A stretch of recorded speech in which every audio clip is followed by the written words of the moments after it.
오늘이 마지막이요. 해가 지기 전까지 그 빚을 갚지 못한다면 이 공방의 문짝 하나도 당신 것이 아닐 것이요. 그 말이 귓속에서 오래도록 떠나지 않았습니다. 차갑고 낮은 목소리였습니다. 거기에는 흥정의 여지도 자비의 틈도 없었습니다.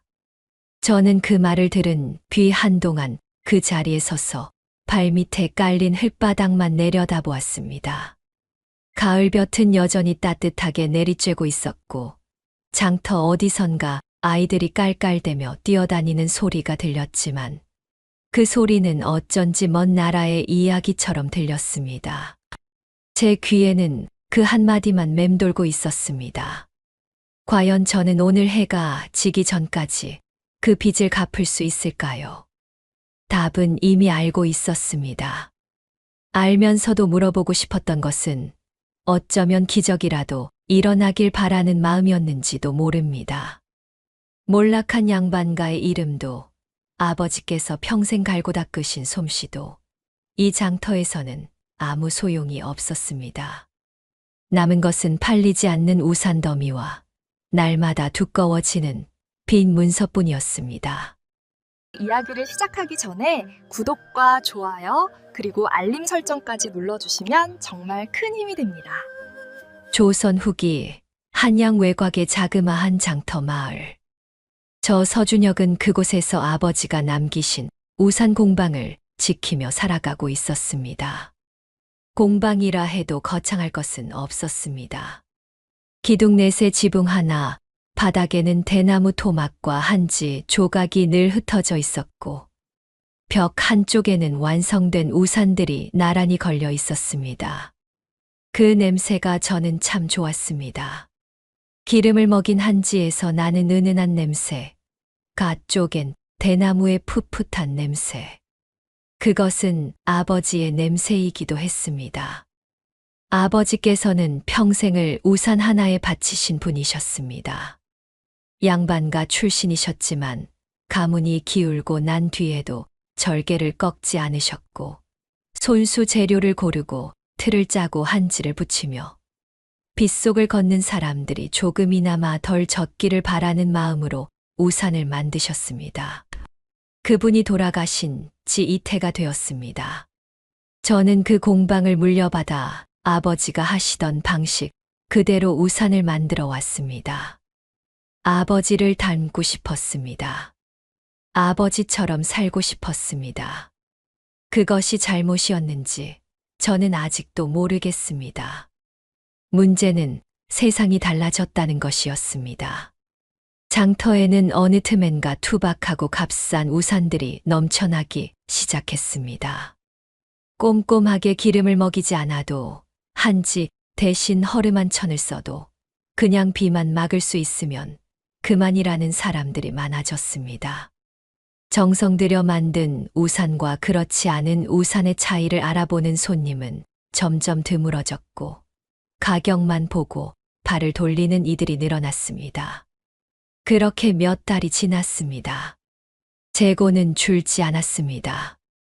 아버지께서 남기신 빚은 이자를 먹으며 불어났고 쌀독은 서서히 바닥을 드러냈습니다. 겨울땔감을 마련할 돈조차 빠듯한 날이 이어졌습니다. 비 오는 날이면 저는 새벽같이 일어나 우산을 이고 장터로 나갔습니다. 빗속에 선 채로 지나는 사람마다 붙잡아 보았지만 사람들은 이미 처마 아래 멈춰 서거나 삿갓을 쓴 채 걸음을 재촉했습니다. 어쩌다 걸음을 멈추고 우산을 들여다보는 손님이 있어도 값을 듣고는 이내 고개를 젓곤 했습니다. 빗속에서 하루를 꼬박 서 있다가 빈손으로 돌아오는 날이 이어졌습니다. 비가 오지 않는 날에는 더 말할 것도 없었습니다. 맑은 하늘 아래 우산을 들고 선 제 모습이 스스로도 어이없었습니다. 그러던 어느 날 아침이었습니다. 장노인이 장터 어귀에서 저를 부르셨습니다.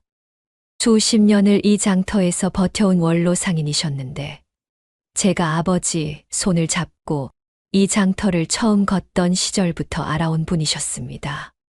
어른은 한동안 말없이 제가 우산을 펼쳐 세우는 모습을 지켜보시더니 이내 무겁게 입을 여셨습니다. 준혁아, 그 우산 좀 내려놓거라. 이 마을에서 우산 하나로 먹고 살기는 이제 글렀다. 다른 물건을 생각해보거라.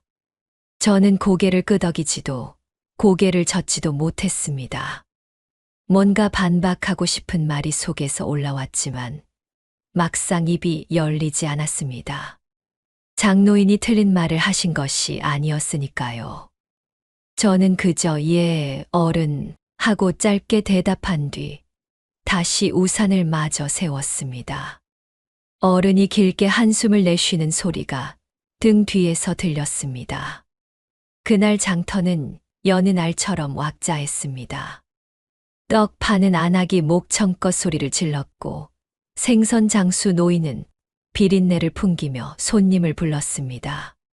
포목전 앞에는 아녀자들이 옹기종기 모여 색시를 고르고 있었고 아이들은 장터를 가로질러 정신없이 뛰어다녔습니다. 그 왁자함 속에서 저만 홀로 섬처럼 서 있었습니다. 발밑에 가지런히 세워둔 우산들은 아침볕을 받아 기름기 없이 잠자코 빛나고 있었지만 눈길을 주는 사람은 아무도 없었습니다. 그때였습니다. 장터 귀퉁이 느티나무 아래 돌멩이를 손에 쥔 채 쪼그리고 앉아 흙바닥에 무언가를 그리고 있던 처녀 하나가 갑자기 벌떡 일어서더니 저를 향해 손가락을 들었습니다. 선비님, 우산은 맑은 날에 다 파세요. 순간 장터에 있던 사람들의 시선이 일제히 그쪽으로 쏠렸습니다. 짧은 침묵이 흐른 뒤 사방에서 웃음이 터져 나왔습니다. 떡 안악이 배를 잡고 웃었고 생선 장수가 눈물을 닦으며 킬킬댔습니다. 포목전 앞에 아녀자들도 서로 얼굴을 보며 손으로 입을 가렸고 아이들은 아예 그 처녀 앞에 모여들어 맑은 날 우산, 맑은 날 우산 하고 노래를 부르듯 외쳐댔습니다. 복실이었습니다. 마을 사람들이 오래전부터 미친 처녀라 부르는 이였습니다. 나이는 20 남짓이었는데 어릴 때부터 혼자 하늘을 올려다보거나 땅에 알 수 없는 그림을 그리거나 뜬금없이 이상한 말을 내뱉곤 해서 마을 사람들에게 별종 취급을 받아온 처녀였습니다. 가족도 없이 마을 외곽의 낡은 집에 혼자 살았고 생계는 마을 사람들이 가끔 쥐어주는 밥과 나물로 이어가는 것 같았습니다. 저는 웃지 않았습니다. 복실의 눈빛이 이상하게 마음에 걸렸습니다. 그 눈은 웃고 있지 않았습니다. 장난을 치는 사람의 눈도 아니었고 세상을 알지 못하는 어린아이의 눈도 아니었습니다. 무언가를 꿰뚫어 보는 듯한 고요하고 깊은 눈이었습니다. 저는 그 눈과 잠깐 시선이 마주쳤다가 얼른 고개를 돌렸습니다. 이해할 수 없는 사람의 말에 마음을 빼앗기는 것이 어리석은 일이라 생각했습니다. 그날도 우산은 단 한 자루도 팔리지 않았습니다. 해가 뉘엿뉘엿 질 무렵 저는 우산 더미를 다시 이고 공방으로 돌아왔습니다. 대문 틈에 쪽지 하나가 꽂혀 있었습니다. 빚쟁이가 남긴 것이었습니다. 짧고 또렷한 글씨로 날짜와 금액, 그리고 그 아래 한 줄이 적혀 있었습니다. 다음번에는 직접 찾아가겠소. 저는 그 쪽지를 접어 품 안에 넣고는 공방 한가운데 앉아 한참을 그렇게 있었습니다. 벽에 걸린 우산들이 어스름한 저녁빛 속에서 조용히 흔들리고 있었습니다. 아버지가 만드신 것들, 제가 만든 것들. 그것들이 한꺼번에 저를 내려다보는 것 같아 이상하게 눈이 뜨거워졌습니다. 내일은 팔 수 있을까? 아니, 내일이 아니라 과연 이 길에 내일이 있기는 한 것일까? 그리고 그 고요한 어둠 속에서 저는 자꾸만 복실의 그 눈빛을 떠올렸습니다. 진짜 장사는 사람들이 필요할 때가 아니라 필요해질 때 하는 거예요. 그 말이 하루 종일 머릿속을 맴돌았습니다. 잠자리에 들어서도 좀처럼 지워지지 않았고 새벽에 눈을 떴을 때도 그 목소리가 먼저 떠올랐습니다. 말 자체는 알아들을 수 있었습니다. 그런데 그 뜻이 무엇인지 곱씹으면 곱씹을수록 안개처럼 손에 잡히지 않았습니다. 필요할 때와 필요해질 때, 그 두 가지가 다른 것이기는 한 것인지, 저는 그것을 생각하다 그만 더 깊이 생각하기를 포기했습니다. 미친 처녀의 말에 밤잠을 설친다는 것이 스스로도 우습게 느껴졌습니다. 그런데 다음 날 아침 장터로 나가는 길에 또 복씨를 만났습니다. 그 처녀는 여전히 느티나무 아래 앉아 있었습니다. 손에는 어제처럼 돌멩이를 쥐고 있었는데 이번에는 땅이 아니라 무릎 위에 놓인 나무잎에 무언가를 긁어쓰고 있었습니다. 저는 고개를 숙이고 그냥 지나치려 했는데 복실이 먼저 고개를 들었습니다.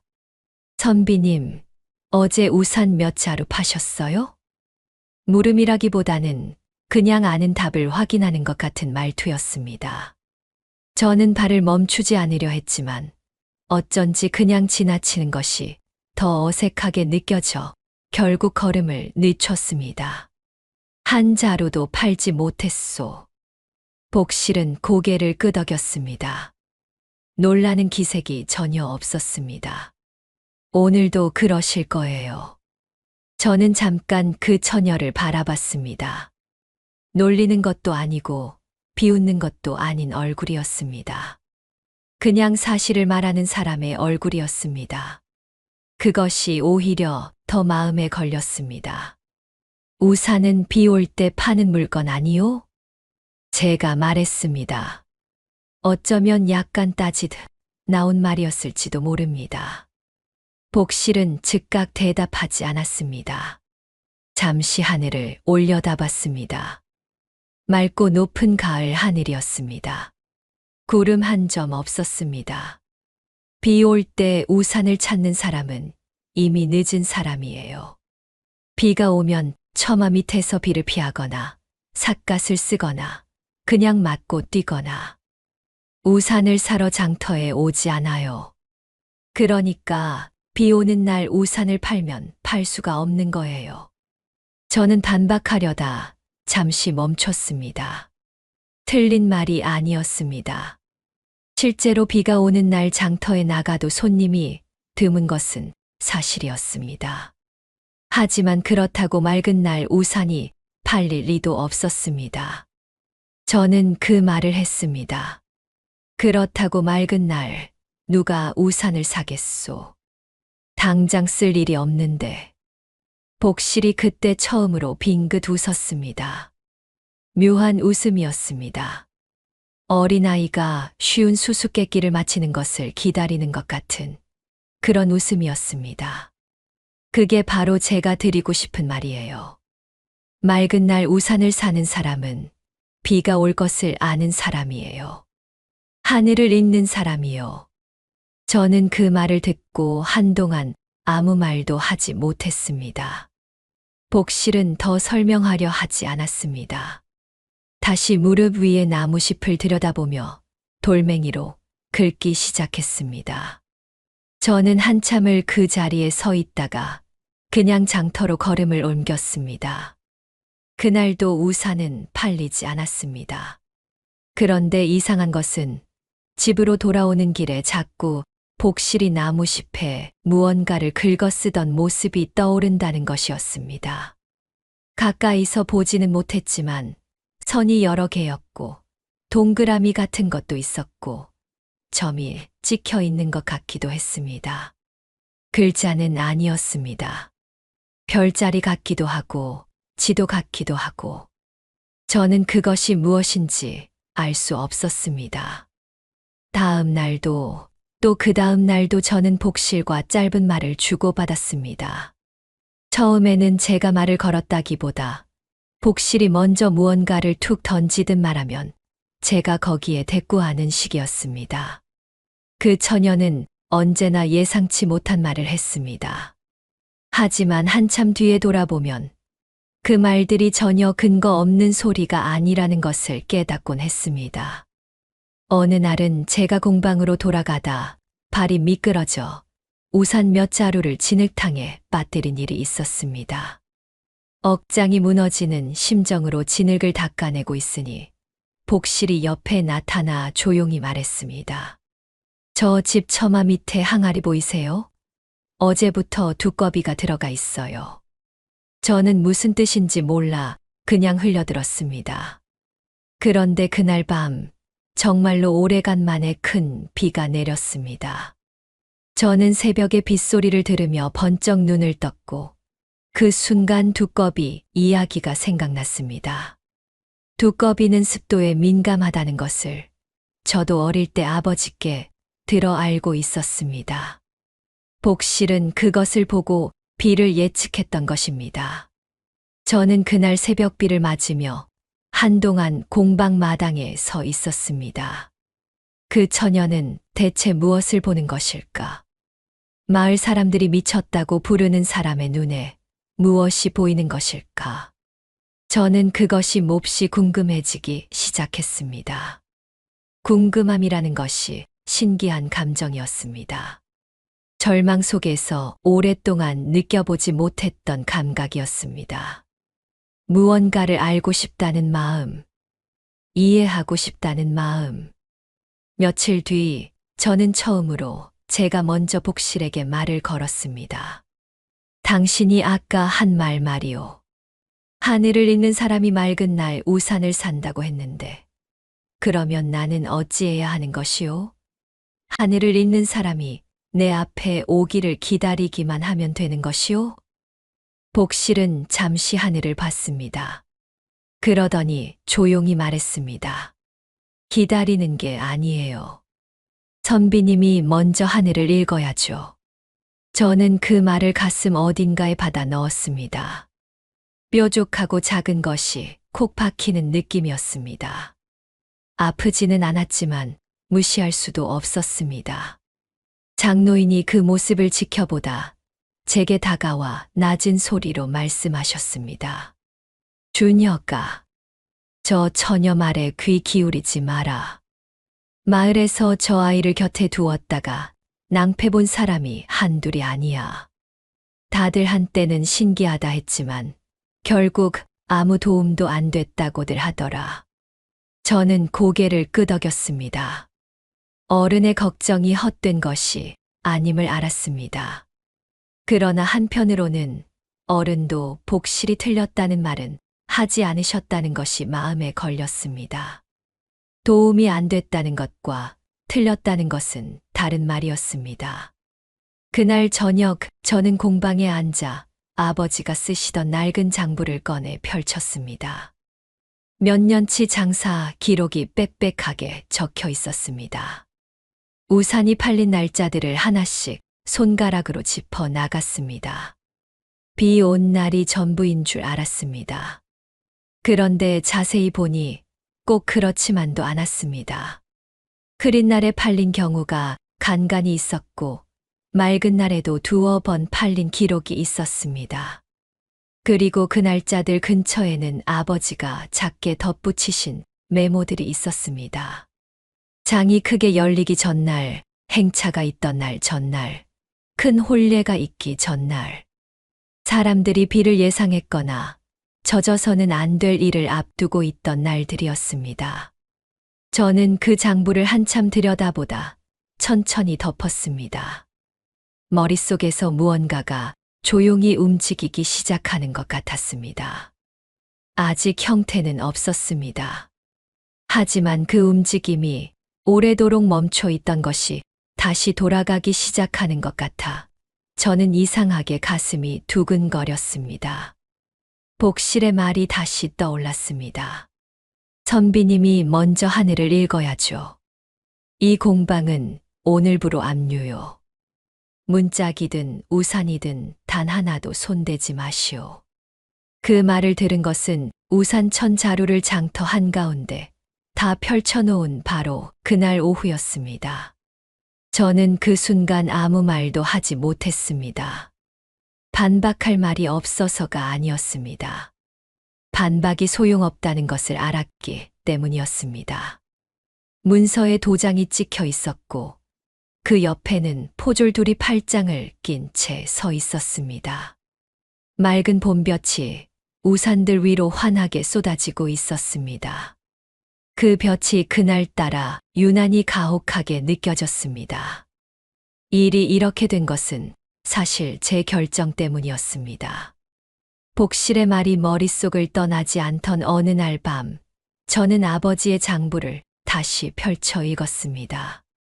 그리고 장부를 덮으며 오래도록 생각에 잠겼습니다. 하늘을 읽는다는 것, 비가 오기 전에 우산을 판다는 것, 사람들이 필요해질 때를 앞서 본다는 것. 그 말들이 이어지고 또 이어지다가 새벽이 깊을 무렵 불현듯 하나의 생각이 떠올랐습니다. 우산을 더 만들어야 한다. 지금 가진 재고로는 부족합니다. 사람들이 한꺼번에 몰려와도 감당할 수 있을 만큼 넉넉하게 쌓아두어야 합니다. 그리고 그 우산들을 비가 오기 전에 내다 팔아야 합니다. 하늘이 뒤집히기 전 아무도 우산을 생각하지 않는 맑은 날에 복실이 말한 것이 그것이었습니다. 저는 그렇게 믿었습니다. 문제는 돈이었습니다. 재료를 살 돈이 없었습니다. 남은 것을 긁어 모아도 우산 대여섯 자루를 더 만들 수 있을까 말까였습니다. 저는 며칠을 망설였습니다.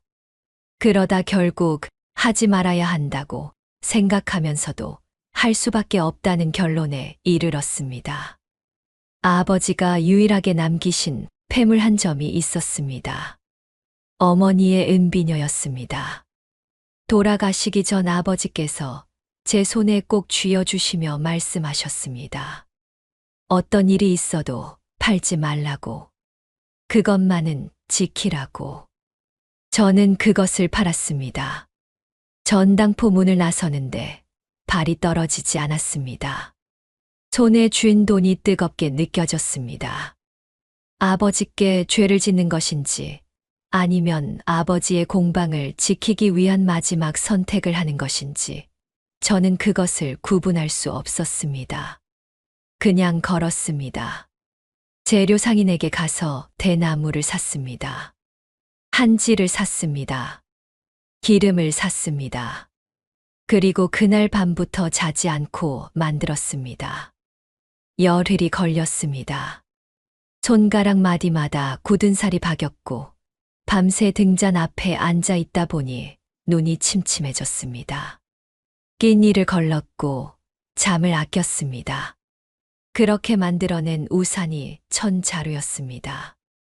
공방 안에 세워두니 발 디딜 틈이 없었습니다. 겹겹이 쌓인 우산들을 바라보며 저는 처음에는 뿌듯함을 느꼈습니다. 그 뿌듯함은 그러나 다음 순간 서늘한 불안으로 바뀌었습니다. 이것들이 팔리지 않으면 어떻게 되는가? 생각하지 않으려 했습니다. 생각하면 멈추게 될 것 같았습니다. 멈추면 다시는 움직이지 못할 것 같았습니다. 저는 그냥 했습니다. 새벽같이 일어나 우산들을 지게에 지고 장터로 날랐습니다. 몇 번을 오가며 날랐습니다. 볕이 좋은 봄날 아침 장터 한가운데 우산을 하나씩 세우고 펼쳐나갔습니다. 울긋불긋한 빛깔의 우산들이 줄을 맞춰 서니 꽤 볼만한 풍경이 됐습니다. 지나가는 사람들이 걸음을 멈추고 힐끗거렸습니다. 그러나 멈추는 것으로 끝이었습니다. 저게 뭐야? 우산이잖아. 이 맑은 날에 사람들은 킬킬대며 그냥 지나쳤습니다. 장노인이 제 옆에 다가와 팔짱을 끼고 우산 행렬을 바라보셨습니다. 아무 말씀도 하지 않으셨습니다. 그 침묵이 어떤 말보다 무거웠습니다. 오전이 지나도 손님이 없었습니다.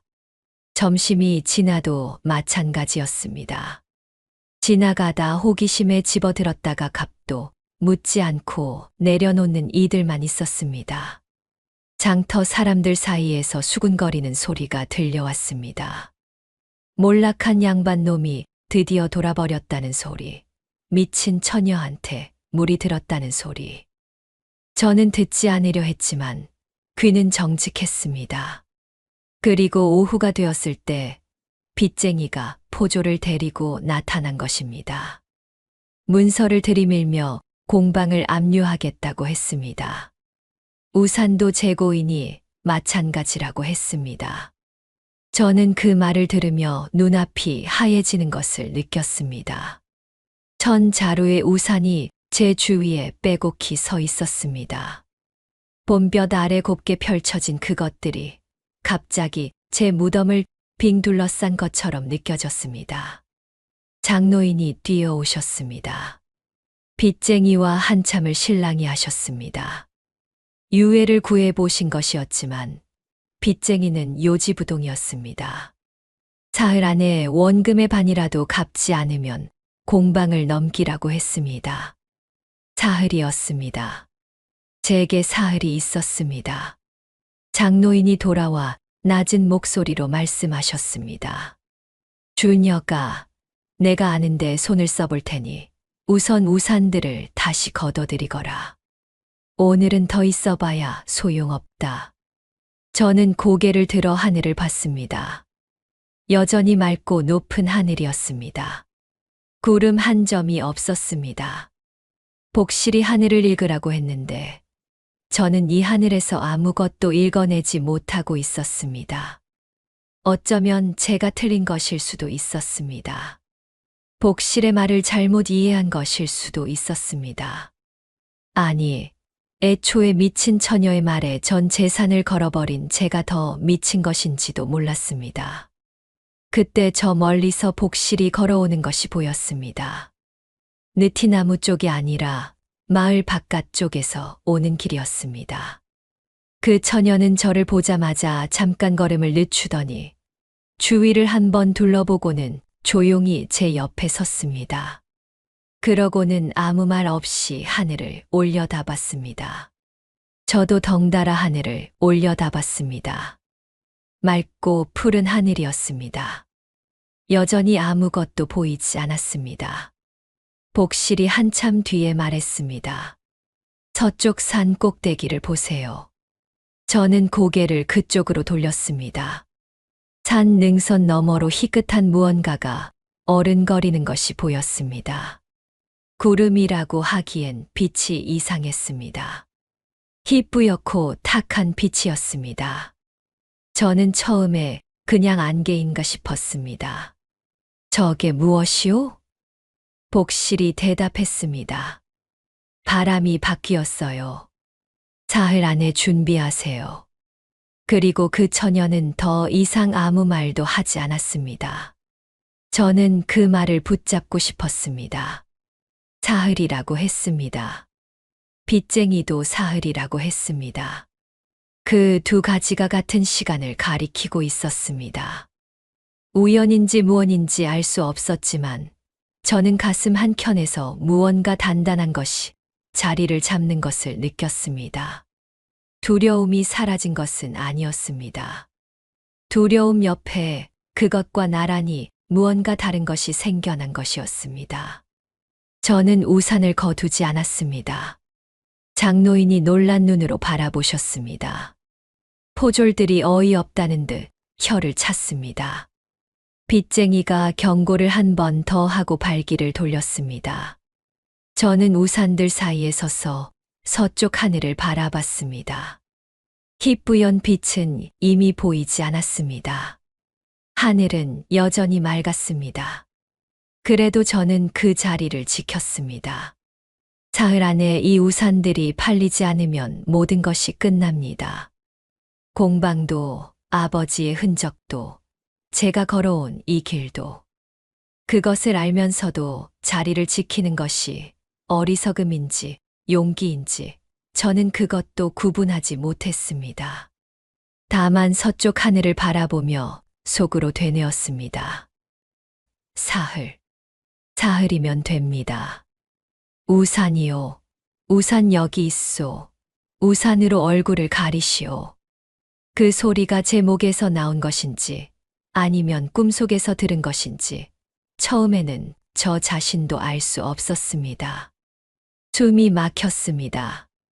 눈을 뜰 수가 없었습니다. 사방이 누런 햇빛으로 뒤덮였고 장터 전체가 비명과 기침 소리로 가득 찼습니다. 우산 천 자루가 제 주위에 있었습니다. 그리고 그것을 향해 사람들이 달려오고 있었습니다.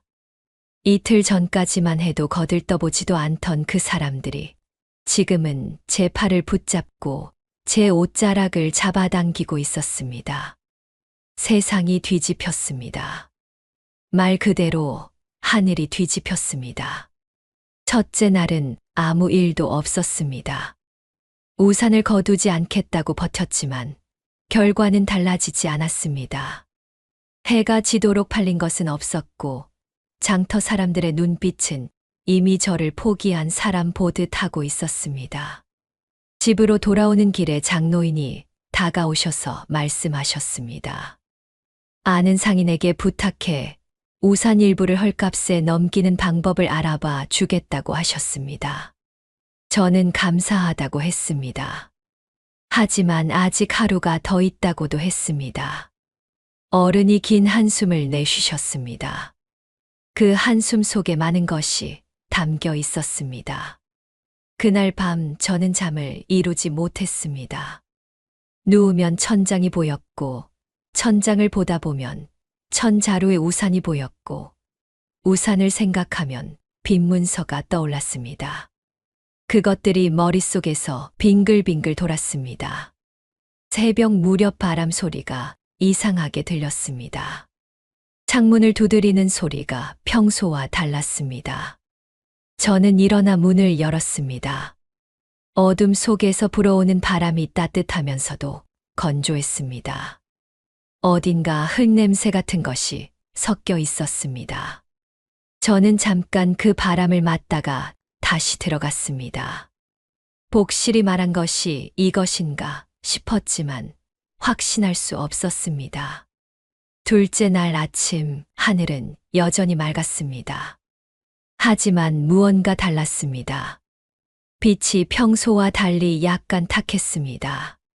선명하게 파래야 할 하늘이 어딘가 뿌옇게 내려앉은 것 같았습니다. 장터 사람들은 그것을 알아채지 못하는 것 같았습니다. 저는 알아챘습니다. 아버지의 장부를 읽으며 하늘을 보는 눈을 조금씩 갖게 된 것인지, 아니면 그저 간절함이 눈을 예민하게 만든 것인지. 어쨌든 그날 아침 저는 서쪽 산 능선을 한참 바라봤습니다. 희뿌연 기운이 어제보다 더 또렷하게 걸려 있었습니다. 오전 중에 이방 김씨가 나타났습니다. 아전 출신으로 도성과 이 마을 사이의 세금과 거래를 주무르는 자였습니다. 기름기가 흐르는 얼굴에 언제나 반쯤 웃는 표정을 달고 다녔는데 그 웃음이 늘 불편했습니다. 그 자가 제 우산들 사이를 천천히 걸으며 하나씩 들어보다가 말했습니다. 이거 솜씨는 좋구먼. 근데 서서방, 이 맑은 날에 이게 다 팔리겠어. 내가 보기엔 오늘 안에 절반 값에 넘기는 게 낫겠는데. 내가 도성 쪽에 아는 창고지기가 있거든. 거기다 떠넘기면 자네는 빚이라도 좀 줄이고 어떻겠어. 저는 그 자의 눈을 봤습니다. 반쯤 웃는 눈이었습니다. 돕겠다는 사람의 눈이 아니었습니다. 값을 후려쳐서 자기 이득을 챙기려는 눈이었습니다. 저는 짧게 사양했습니다. 김 씨는 어깨를 으쓱하며 돌아섰습니다. 후회할 텐데. 내일은 없을 수도 있어. 그 말이 등 뒤로 떨어졌습니다. 저는 듣지 못한 척 앞을 바라봤습니다. 오후가 되었습니다. 하늘의 탁한 기운이 눈에 띄게 짙어지기 시작했습니다. 바람이 간간히 불어왔는데 그 바람 속에 모래 같은 것이 섞여 있었습니다. 눈꺼풀에 닿는 느낌이 까끌까끌했습니다. 장터 사람들이 하나둘 하늘을 올려다보기 시작했습니다. 수군거리는 소리가 났습니다. 저는 가슴이 빠르게 뛰기 시작하는 것을 느꼈습니다. 그리고 그때였습니다. 북쪽 큰 길에서 말발굽 소리와 함께 깃발들이 나타났습니다. 왕실 사신단이었습니다. 도성을 향해 이동하는 행렬이 이 장터 앞 큰 길을 지나가게 된 것이었습니다. 수십 명의 인원이 행렬을 이루어 천천히 이동하고 있었는데 깃발이 바람에 펄럭이고 말들이 흙먼지를 일으키며 위험 있게 나아가고 있었습니다. 장터 사람들이 구경하러 길가로 몰려나갔습니다. 그 순간이었습니다. 서쪽에서 바람이 왔습니다. 처음에는 그냥 강한 바람이려니 했습니다. 그런데 그 바람이 멈추지 않았습니다. 점점 강해졌습니다. 하늘이 순식간에 누렇게 변했습니다. 흙빛 먼지가 하늘을 뒤덮으며 햇빛을 삼켰습니다. 눈을 뜰 수 없을 만큼 모래가 날렸고 입 안에 흙맛이 들어찼습니다. 아이들이 비명을 질렀고 어른들이 눈을 가리며 엎어지듯 허리를 숙였습니다. 왕실 행렬의 말들이 놀라 울부짖었고 사신단 인원들이 소리를 지르며 서로를 불렀습니다. 황사였습니다. 봄철에 가끔 찾아온다는 모래 폭풍이었지만 이렇게 갑작스럽고 거센 것은 저도 처음 보았습니다. 하늘이 낮에 밤처럼 어두워졌습니다.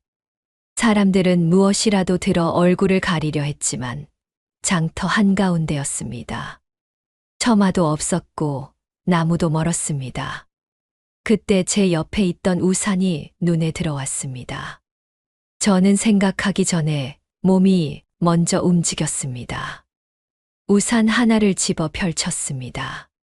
얼굴 앞에 대었습니다. 먼지가 막혔습니다. 숨을 쉴 수 있었습니다. 눈을 뜰 수 있었습니다. 저는 그 상태로 소리를 질렀습니다. 우산이요. 우산 여기 있소. 우산으로 얼굴을 가리시오. 처음에는 아무도 듣지 못했습니다. 바람 소리가 너무 컸습니다. 저는 더 크게 소리쳤습니다. 그러자 가까이 있던 사람 하나가 달려왔습니다. 우산을 건네주었습니다. 그 사람이 펼치는 것을 보고 또 다른 사람이 뛰어왔습니다. 순식간이었습니다. 사람들이 사방에서 몰려왔습니다. 왕실 사신단 쪽에서도 인원이 달려왔습니다. 행렬을 보호해야 하는데 아무것도 없다고 소리쳤습니다. 저는 우산을 한 아름 안겨주었습니다. 얼마냐고 물었습니다. 저는 순간 머릿속이 하얘졌다가 평소의 3배를 불렀습니다.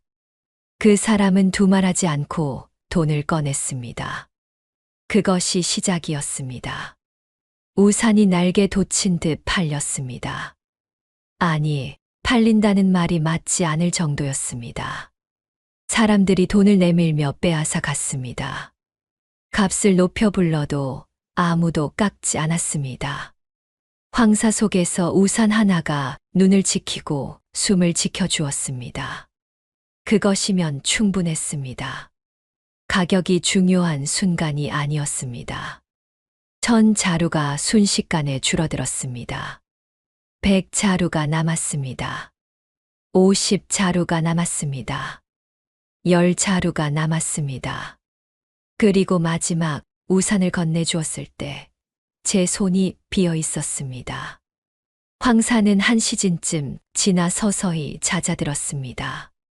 하늘이 다시 밝아오기 시작했습니다. 누렇게 뒤덮였던 장터가 잿빛 먼지를 뒤집어 쓴 채 조용해졌습니다. 저는 그 자리에 서서 빈손을 내려다봤습니다. 품 안은 무거웠습니다. 돈이 가득했습니다. 빚을 갚고도 남을 돈이었습니다. 공방을 지킬 수 있는 돈이었습니다. 그것뿐만이 아니었습니다. 장터 입구 쪽에서 도성 상인처럼 보이는 사람 둘이 저를 향해 걸어오고 있었습니다. 그 뒤로 왕실 사신단의 관원이 따라오고 있었습니다. 그 사람들의 눈빛이 달랐습니다. 오늘 전까지 제게 눈길도 주지 않던 사람들의 눈빛이 아니었습니다. 그런데 저는 기쁨보다 먼저 한 가지 생각이 떠올랐습니다. 복실이었습니다. 그 처녀가 어디 있는지 찾아보려고 고개를 들어 느티나무 쪽을 바라봤습니다. 먼지가 가라앉은 자리에 느티나무는 조용히 서 있었습니다. 그런데 그 아래가 비어 있었습니다. 복실이 없었습니다. 이보시오, 서서방. 오늘 일은 내가 다 주선한 것이오. 그러니 이익의 절반은 내 것이오. 이방 김씨였습니다. 황사가 채 가라앉기도 전에 먼지를 뒤집어 쓴 얼굴로 제 앞에 나타나 그 말을 꺼냈습니다. 저는 그 말을 듣고 잠시 그 자의 얼굴을 바라봤습니다. 뻔뻔하다는 생각도 들지 않았습니다. 그냥 낯설었습니다. 어제까지 절반 값에 떠넘기라 했던 자가 오늘은 절반의 이익을 요구하고 있었습니다. 세상이 바뀌는 속도란 이렇게 빠른 것이었습니다. 저는 아무 말도 하지 않았습니다. 그냥 고개를 돌려 느티나무 쪽을 바라봤습니다. 여전히 비어 있었습니다. 복실이 없었습니다. 김 씨가 목소리를 높였습니다. 내가 왕실 사신단 쪽에 미리 귀띔을 해두었소. 그러니 저쪽에서 이쪽으로 달려온 것 아니겠소. 증인도 있소. 거짓말이었습니다. 저는 그것을 알았습니다. 사신단 인원이 달려온 것은 황사가 덮친 순간 제가 소리를 질렀기 때문이었습니다.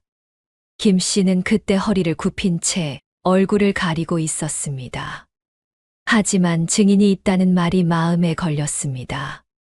아전 출신인 그가 꾸밀 수 있는 증인이 어떤 종류인지 저는 너무 잘 알았습니다. 몰락한 양반가 출신의 우산장수와 도성아전 출신의 말 잘하는 자 사이에서 누가 이길 것인지도. 그때 장노인이 다가오셨습니다. 어른은 김 씨를 한번 흘겨보시더니 낮고 단단한 목소리로 말씀하셨습니다. 김 이방. 나는 오늘 아침부터 이 장터에 있었소. 당신이 한 일이라고는 이 아이 우산을 헐값에 가로채려 한 것뿐이오. 내가 증인이면 부족하겠소. 장노인의 말에 장터 여기저기서 고개를 끄덕이는 사람들이 있었습니다. 수십 년을 이 장터에서 살아온 어른의 말이었습니다. 김 씨는 잠시 표정을 굳혔다가 이내 비웃음을 지으며 돌아섰습니다. 그러나 돌아서는 그 눈빛이 곱지 않았습니다. 저는 그 눈빛을 잊지 않았습니다. 언젠가 다시 마주칠 눈빛이었습니다. 도성에서 온 상인들이 가까이 다가왔습니다. 그 중 한 명이 명함을 내밀었습니다. 황대감 상단의 사람이라고 했습니다. 황대감은 도성 상계에서 모르는 이가 없는 거상이었습니다. 그 사람은 오늘 일을 모두 지켜보았다고 했습니다. 우산의 품질과 준비성, 그리고 위기의 순간에 흔들리지 않은 태도까지. 대감께서 직접 만나고 싶다고 하신다는 말을 전했습니다. 저는 그 명함을 두 손으로 받아들었습니다. 손이 약간 떨렸습니다. 장터가 조금씩 정리되어 갈 무렵 저는 사람들 틈을 빠져나와 느티나무 쪽으로 걸었습니다. 먼지가 나무십 위에 희뿌옇게 내려앉아 있었습니다. 복실이 늘 앉아 있던 자리, 나무 뿌리가 붉어진 그 자리에 작은 꾸러미 하나가 놓여 있었습니다. 낡은 보자기에 쌓여 있었는데 보자기 위에 먼지가 살짝 쌓인 것을 보면 황사가 시작되기 전부터 거기 있었던 것 같았습니다. 저는 꾸러미를 들어 보자기를 천천히 풀었습니다. 책이었습니다. 낡고 다른 표지의 글씨가 희미하게 남아 있었습니다. 오래된 것이었습니다. 조심스럽게 펼쳐보니 안에는 빽빽한 글씨와 함께 그림들이 가득했습니다. 하늘의 구름 형태를 세밀하게 묘사한 그림, 바람의 방향을 화살표로 나타낸 도표, 계절별 기상의 변화를 기록한 글들, 그리고 두꺼비와 개미, 제비의 행동으로 날씨를 읽는 방법, 저녁 노을의 빛깔로 이틀 뒤의 바람을 예측하는 방법, 복실이 무릎 위 나무잎에 긁어쓰던 그 선들이 이 책 속의 그림들과 같은 것이었습니다. 책의 맨 뒤 안쪽 표지에 붓으로 쓴 글이 있었습니다. 오래된 글씨였지만 또렷했습니다. 하늘은 거짓말을 하지 않는다. 다만 사람이 보지 않을 뿐이다. 이 책을 얻은 자는 하늘을 보는 눈을 갖게 될 것이니 그 눈으로 세상을 이롭게 하라. 그 아래 작은 글씨로 이름이 적혀 있었습니다. 천문과 기상을 연구한 학자의 이름이었습니다. 저는 그 이름을 한참 바라봤습니다. 복실의 아버지라는 것을 직감적으로 알 수 있었습니다. 장로인에게 여쭤보았습니다. 어른은 잠시 눈을 내리까르시더니 천천히 말씀하셨습니다. 복실의 아버지는 원래 도성에서 천문을 연구하던 학자였다고 했습니다. 그러나 권력 다툼에 휘말려 관직을 잃고 이 마을까지 흘러내려왔다고 했습니다. 아내는 이미 없었고 딸 하나를 데리고 마을 외곽에 자리를 잡았는데 몇 년 뒤 병으로 세상을 떠났다고 했습니다. 복실이 10살 남짓 되었을 때였다고 했습니다. 아버지가 살아있는 동안 그 아이에게 책을 읽히고 하늘을 보는 법을 가르쳤다고 했습니다. 사람들이 미쳤다고 하는 말을 들을 때마다 그 아이가 얼마나 외로웠겠냐. 아는 것이 많은데 아무도 들어주지 않으니. 장로인이 그렇게 말씀하시며 눈을 잠깐 붉히셨습니다. 저는 가슴 한가운데가 무언가에 눌리는 것 같았습니다. 복실이 장터 귀퉁이에서 혼자 돌멩이로 땅에 그림을 그리던 모습이 떠올랐습니다. 하늘을 올려다보던 눈이 떠올랐습니다. 사람들이 배를 잡고 웃을 때 비웃음도 분노도 아닌 그 고요한 눈빛이 떠올랐습니다. 그 눈이 틀리지 않았습니다. 단 한 번도. 저는 복실을 찾으러 다녔습니다. 마을 외곽의 낡은 집으로 가보았습니다. 문이 열려 있었습니다. 안으로 들어가니 텅 비어 있었습니다. 살림이라고 할 것도 없는 공간이었는데 그나마 있던 것들도 없어진 것 같았습니다. 이웃에 물어보니 황사가 오기 전날 저녁에 작은 보따리 하나를 들고 나가는 것을 보았다고 했습니다. 어디로 갔는지는 아무도 몰랐습니다. 복실은 알고 있었던 것입니다. 황사가 올 것을, 우산이 팔릴 것을, 그리고 자신이 이 마을을 떠날 것을. 모든 것을 알고 있으면서 아무 말도 하지 않았습니다. 꾸러미 하나만 남겨두고 떠났습니다. 저는 느티나무 아래로 돌아와 그 자리에 한참 서 있었습니다. 고맙다는 말을 하지 못했습니다. 미안하다는 말도 하지 못했습니다. 처음 만났을 때 그냥 지나치려 했던 것, 미친 처녀의 말이라 흘려들었던 것, 그 모든 것에 대해 한마디도 전하지 못했습니다. 그 처녀는 그것을 원하지 않았던 것인지도 모릅니다. 보답보다는 그냥 누군가 자신의 말을 믿어주는 것으로 이미 충분했던 것인지도 모릅니다. 그 뒤로 일들은 빠르게 흘러갔습니다. 황대감을 만난 것은 그로부터 열흘 뒤였습니다. 도성의 넓은 사랑채에서 마주 앉은 대감은 생각보다 조용한 분이었습니다. 오래 보고 나서야 말하는 스타일이었습니다. 저를 한참 살피더니 입을 여셨습니다. 우산만이 아니라 날씨를 읽고 시장을 앞서 준비하는 눈을 가진 사람이 필요하다고 하셨습니다. 상단의 물류를 맡아보겠느냐고 하셨습니다. 저는 그 자리에서 답하지 않았습니다. 하루를 더 생각했습니다. 그리고 다음 날 예를 갖추어 찾아가 수락했습니다. 이방 김 씨는 그 뒤 한 차례 더 시비를 걸어왔습니다. 황대감 상단과 제가 연을 맺었다는 소식을 듣고 뒤늦게 오늘 일을 자신이 주선했다는 문서를 만들어 들이밀었습니다. 하지만 장노인과 그날 장터에 있던 사람들의 증언이 있었습니다. 황대감은 그 자리에서 김 씨의 문서를 돌려보내셨습니다. 탐욕은 빠르지만 결국 그 속도를 이기지 못한다는 것을 그 자는 알지 못했던 것입니다. 세월이 흘렀습니다. 저는 황대감의 곁에서 많은 것을 배웠습니다. 장사란 무엇인지, 사람을 잊는다는 것이 무엇인지, 그리고 앞을 본다는 것이 무엇인지. 그 모든 것의 바탕에는 언제나 복실히 남긴 책이 있었습니다. 저는 그 책을 낡을 때까지 읽었습니다.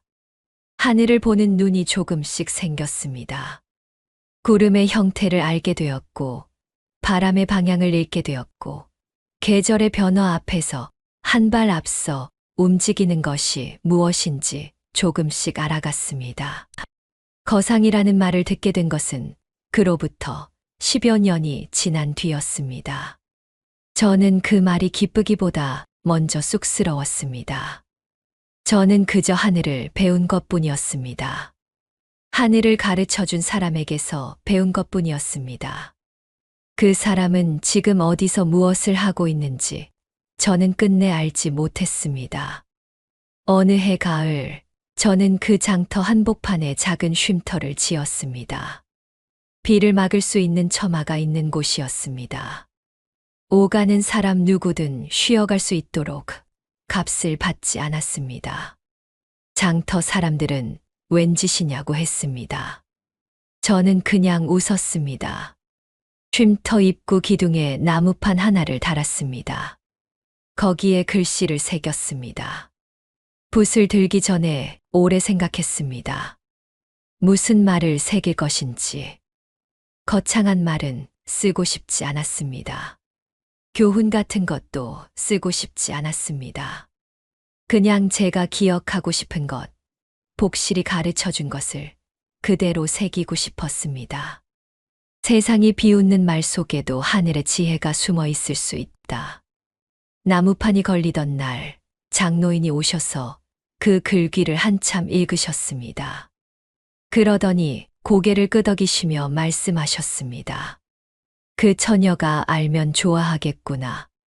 저는 고개를 끄덕였습니다. 그리고 느티나무 쪽을 바라봤습니다. 그 나무는 여전히 거기 서 있었습니다. 뿌리가 붉어진 그 자리는 비어 있었지만 이상하게 외로워 보이지 않았습니다. 오랫동안 그 자리를 지켜온 나무처럼 그 빈자리도 그냥 거기 있어야 할 것처럼 느껴졌습니다. 맑은 가을 하늘이었습니다. 높고 투명했습니다. 저는 그 하늘을 올려다봤습니다. 구름의 모양을 읽었습니다. 바람의 방향을 느꼈습니다. 그리고 조용히 생각했습니다. 오늘은 맑겠구나. 하지만 사흘 뒤엔 비가 오겠구나. 그 생각이 자연스럽게 떠오를 때 저는 비로소 알았습니다. 복실히 제게 남긴 것이 무엇인지. 책이 아니었습니다. 하늘을 보는 눈이 아니었습니다. 세상이 비웃을 때 혼자 고요히 서 있을 수 있는 것. 그것이었습니다.